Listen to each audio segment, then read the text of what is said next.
Так, бұзаулар. Мынау биылғы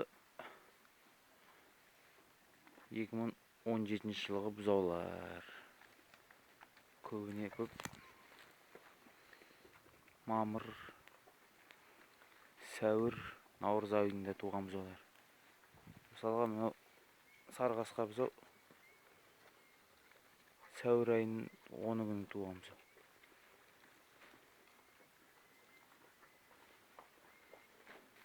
Жем жеу үстінде. Мына құрақ жеп жатыр.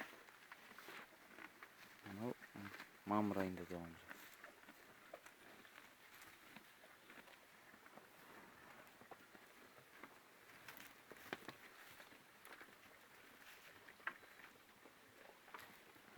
Үлкен атаман бұзаулар.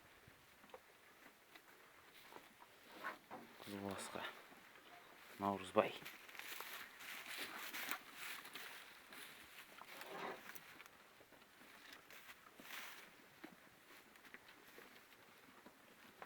Сарғасқа екінші адам.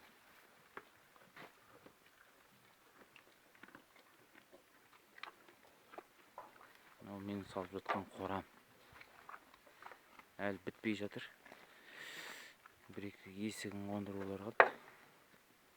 Сосын стеналарына, қабырғаларына мынандай қаңылтырларды байлап тастаймыз.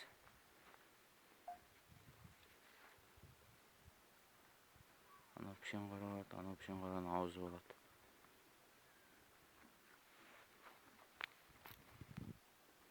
Бары осы.